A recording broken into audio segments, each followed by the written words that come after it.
When dealing with vocals, we're always confronted with three problems. The first one is clicks and pops. You often get that in recorded audio. It can be a digital anomaly or it can be something to do with the microphone. It doesn't matter. We have de-clicker software to get rid of clicks. It could be the vocals themselves and how they're sung. So someone could be using a lot of plosives. Plosives are P's and B's. Finally, we have S's. And because S's are the most common problem, we developed de-essing hardware and now software. The idea is it removes S's, or rather attenuates the level or brightness or strength of your S's. Because I'm using the TLM103 and it's a very sensitive microphone, I've got both plosives, knocks into microphone because I'm clumsy, and a lot of S's because that's just the way I talk. So I use SSL's vocal strip. You can see what I've done here. I've cut some off at the low end. I've got my de-esser going in. You can see the light come on every time it needs to work. I've got my plosives, which are going to come in whenever I reach that threshold. Everything else I've controlled. You don't need to worry about this. I just wanted to show you what happens when I'm recording vocals. I always have to Jedi it to get the best signal out. To teach you de-essing, I can't think of a better piece of software yet again than one of FabFilter's products. And this is the Pro DS. It's built specifically for de-essing and nothing else. We can do other little tricks with it and it's great for mastering, but I'm going to use it predominantly as a de-esser. Let's first have a quick listen. These vocals I'm working on were contributed by David and Becky. Of course, they're credited on my website. And I must say, I really love not just her singing, but the recordings as well. Most times I end up with vocals with all manner of noise and people have left the gates on and wild compression. They're almost unworkable. This one's lovely. Let's have a quick listen. Torn, tempted by the prize, still up. So we can hear a few S's here and there. Torn, prize. How do we work it? The thing about the Pro DS is it gives us more tools than most DSs come with. And I'd like to cover them because I think they are going to help you a lot when you come to use some very complex DSs. I'll be using other ones as we progress, but I'll be leaving all the very advanced stuff for the technique section, i.e. this section I'm going to leave alone for now. Right, what does threshold do? Let's go into standard all-round mode and show you how the threshold functions. The threshold determines at what point we want the de-esser to kick in. It's pretty much like a compressor. We set it, bearing in mind it's not frequency dependent, but it's gain dependent. And we set where we want the de-essing to take place, exactly like a compressor. Let's give it a bash now. Let's put the vocals back on. Torn, tempted by the prize. So let me reduce the volumes. So if I put the threshold on 0 here, there's no de-essing taking place. And you can see it here on the visual display. This is the audio coming in. If I start to move that threshold, you should start to see the S's appear. Those green bits, which right now are too dramatic, are the S's. And it's doing this because I'm in what's called all-round mode.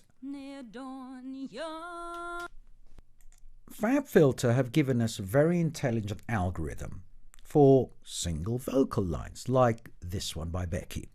Let me explain to you the advantages of single vocal. The single vocal basically splits the audio into the sibilant part, which is the bit with the S's, and the bits without the S's. Highly useful because now we can concentrate only on the segments of audio that have pronounced S's. And really I tend to use all round for mixes. Let's go back onto single vocal. The other beauty of the single vocal is that if I drag the threshold to infinity, this means that all of the sibilants will be treated or attenuated by the same amount. Let's move on to wideband and split band. With wideband, all the audio is attenuated when sibilance is detected, whereas with split band, it splits, and really I tend to use this for mixes. It splits the audio into a low and a high, i.e. two bands, and that's determined by this. For what I'm doing, or what we're doing, we'll leave this on wideband. I'll show you a range when we start to use all of these together. Look ahead is exactly the same for all the FabFilter products. Allow for better processing, but it will introduce a latency. I believe here we'll get a maximum latency of around 15 milliseconds. Oversampling is simply a case of better processing, pretty much like the look ahead, whereas a look ahead looks ahead and makes decisions based on that. Oversampling applies it to all the processes. 4 is fine. I tend to leave it on 2. Off is just as good, but I find with vocals I like to have a higher oversampling. Right, now that we've covered just about everything, let's get into this. This section shows how much attenuation is taking place on these green bits, which are the sibilants. But here's the funky deal. Let me reduce that. I can tell it what my maximum scaled range is. In other words, I can have my own custom scale. If I drag this to 24, watch how much reduction is taking place. And for that, I've got to raise the audio touch. It's immense, and it might start to sound a little unnatural. My general rule of thumb, I find that a dynamic range of about 10 dB gives me the best control. And you can see it here. It won't extend beyond 10. Might play around a little bit around that figure, only because of the threshold and the way the wideband is selected and how the algorithm's got to kick in, but it will never go beyond that. If I lower that again, you can see it's hitting that 3.9 here. Let's put it back on 10, which is my favorite setting. I have a little trick here. This button here, when you depress it, shows me the level of the filtered audio. But I use it to detect the S's. And by auditioning this and dropping that out,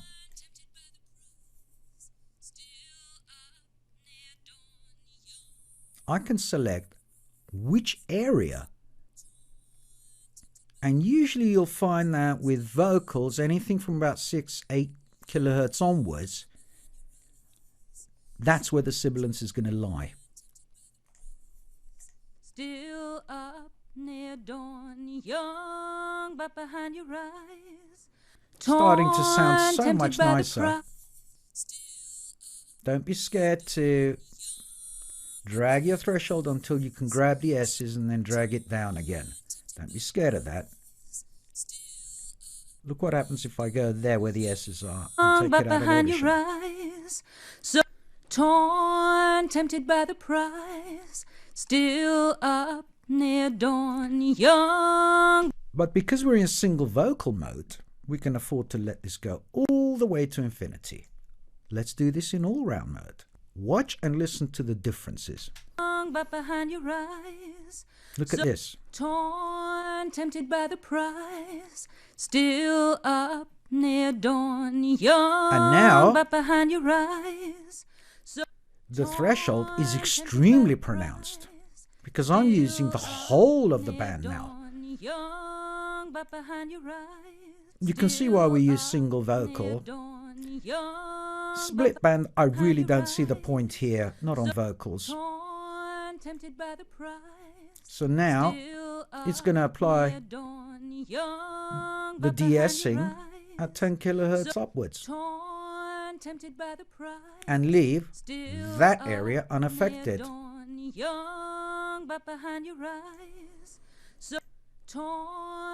If I extend that, more of it enters into that second band. But personally, I don't like it. I like to leave it there. Don't be scared to play around. There really isn't that much else to it apart from just working until you've got that really nice, clear, defined sound. And I created a couple of presets just to play around to see what other results I could get, and they all worked. Don't worry, we'll be covering a lot of de-essing in the technique section. I'll be using other de-essing plugins. While I'm here, let me give a shout out to Sibilance, which is made by Tone Boosters. It's cheap, it's wonderful. Tempted by the prize, still up near dawn, visually easy to use. You can set your ranges, you can set your thresholds, the behavior of how you want that attenuation of the S's to take place. Do you want a hard knee or a soft knee like that, or a hard knee like that? We can also, this is in effect like look ahead analysis. We can attack, release, do actually work in parallel, whereby we can have Becky's original vocals mixed with the de-ess vocals, which is something we often do. High quality mode, etc., etc. You select which algorithms you like, what the kind of slopes you want, and so on and so on. It's a wonderful plugin and costs very, very little. I gave it a shout out because I have to say this now, although I tend to use FabFilter and Softube, SSL, Slate, and so on, I always make sure I have alternative companies like PSP, Tone Boosters, Klanghelm that offer extremely good products at highly affordable margins. Go to Tone Boosters and, to be honest, I've got just about everything they've made. You can't go wrong.